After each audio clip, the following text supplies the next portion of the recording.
আড়াই দশক পর বাংলাদেশে বিএনপি ক্ষমতায় প্রধানমন্ত্রীর পদে বসতে চলেছেন। আজ শপথ নেবেন তারেক রহমান।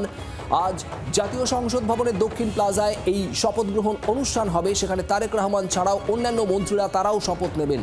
আর এই শপথ অনুষ্ঠানে প্রায় 1200 দেশি বিদেশি অতিথি তাদের আমন্ত্রণ জানানো হয়েছে বাংলাদেশের তরফে।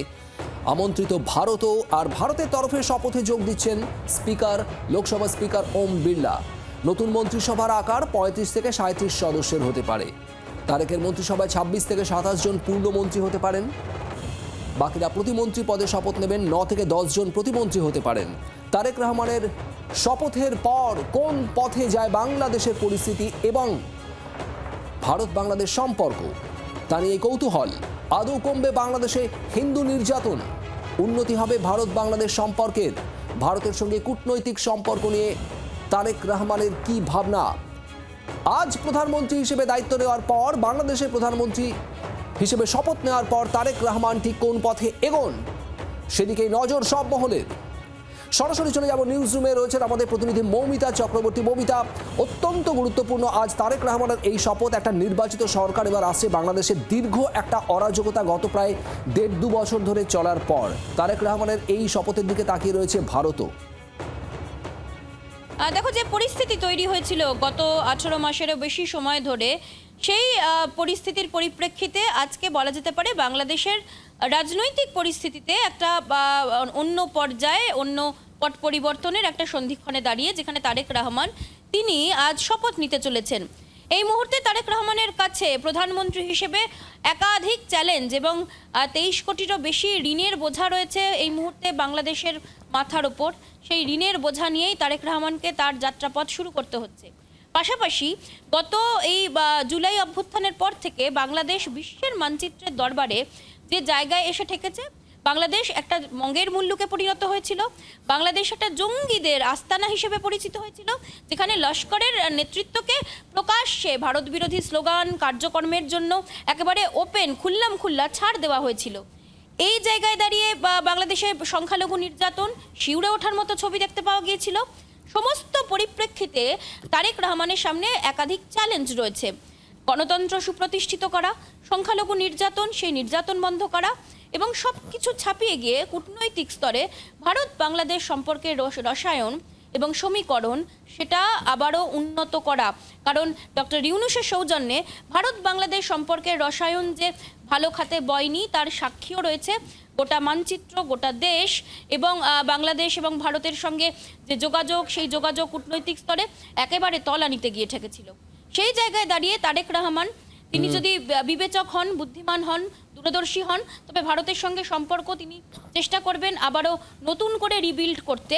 এবং সেই জায়গায় দাঁড়িয়ে আজকে ওম বিড়লা তিনি যাচ্ছেন এই শপথ গ্রহণ অনুষ্ঠানে এবং একটা নতুন অধ্যায়, বাংলাদেশের গণতন্ত্রের জন্য একটা নতুন অধ্যায় আমরা আশা করতেই পারি একেবারে। এবং দ্বিপাক্ষিক সম্পর্কের ক্ষেত্রেও কি নয়া অধ্যায় শুরু হবে এবং সেখানে তারেক রহমানের ঠিক কি চ্যালেঞ্জ? তার কারণ এই মুহূর্তে যে খবর আপনাদের জানাবো, পদ্মা পাড়ে মন্ত্রী পরিষদ সচিবের দায়িত্বে এসেছেন এক ব্যক্তি। তাকে নিয়ে এই মুহূর্তে আলোচনা চলছে। তার নাম নাসিমুল গনি। আর কে এই নাসিমুল গনি, তা নিয়ে এই প্রশ্ন। তার আগে সংসদ হিসেবে শপথ গ্রহণের মুহূর্তের আজ সকালে ছবি আপনাদের দেখাচ্ছি। তাহা আইন অনুযায়ী ও বিশ্বস্ততার সহিত পালন করিব। আমি বাংলাদেশের প্রতি অকৃত্রিম বিশ্বাস ও আনুগত্য পোষণ করিব এবং সংসদ সদস্য রূপে আমার কর্তব্য পালনকে ব্যক্তিগত স্বার্থের দ্বারা প্রভাবিত হইতে দিব না। ধন্যবাদ আপনাদের সবাই।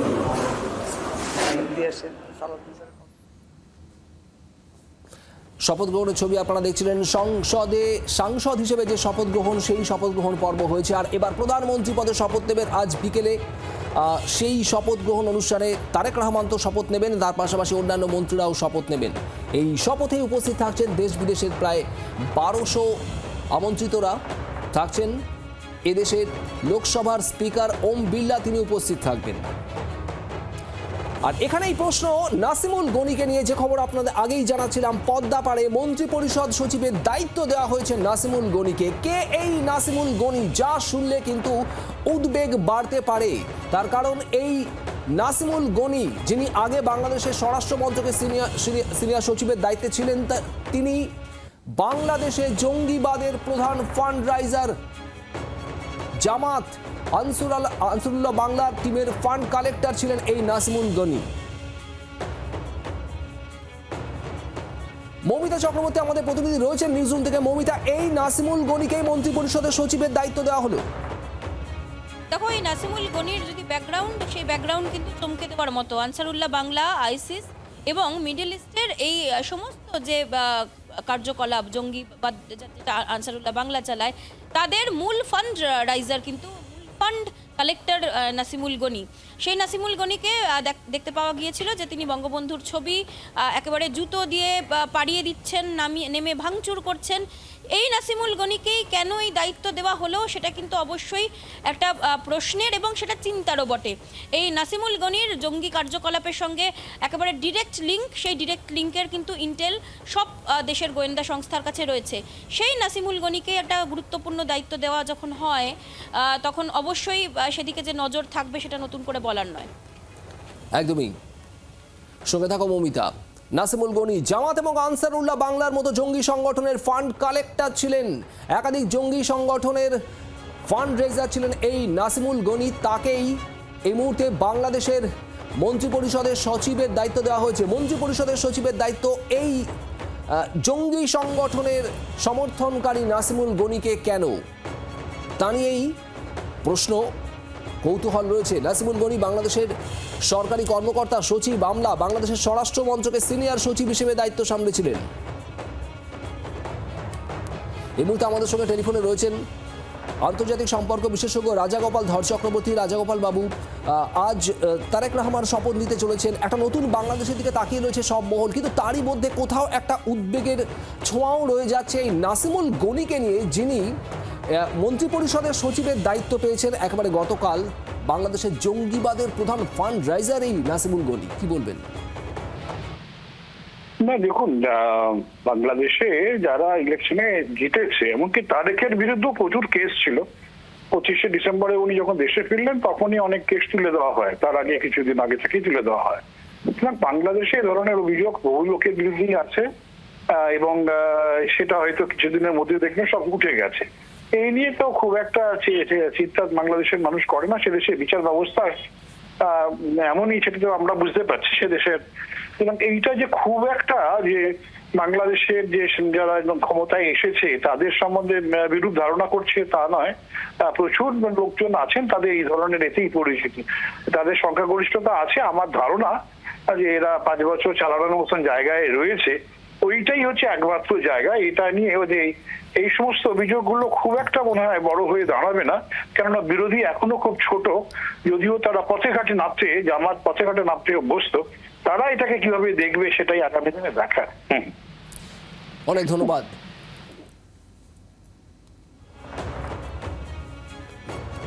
আর এই মুহূর্তে বাংলাদেশের যে আপডেট আমরা পাচ্ছি আপনাদের জানাবো, সংবিধান সংস্কার পরিষদের শপথ নিচ্ছে না বিএনপি।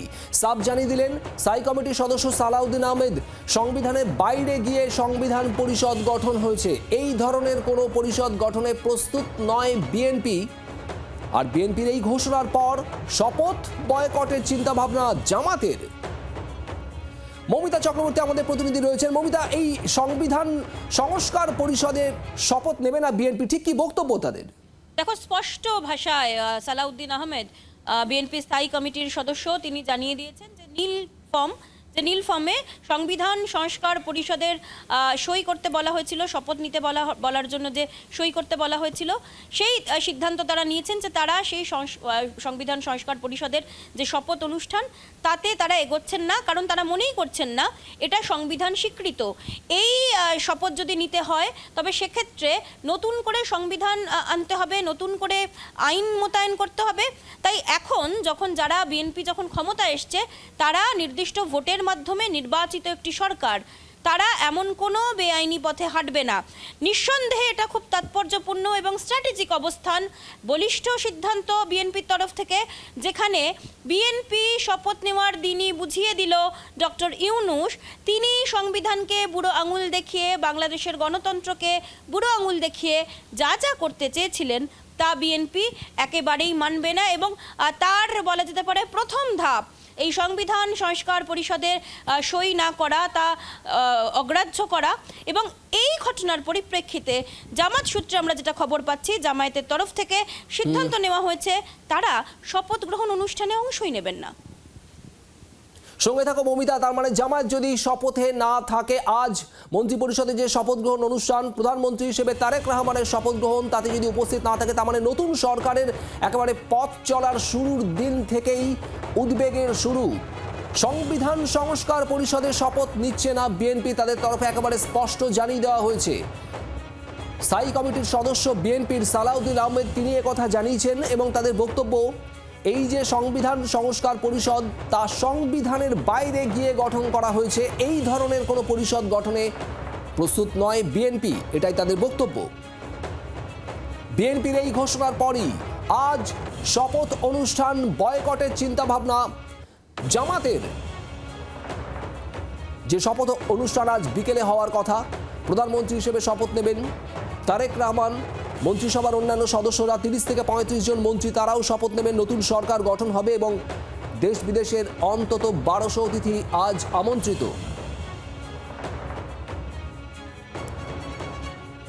মমিতা চক্রবর্তী আমাদের প্রতিনিধি ছিলেন। মমিতা, ধন্যবাদ।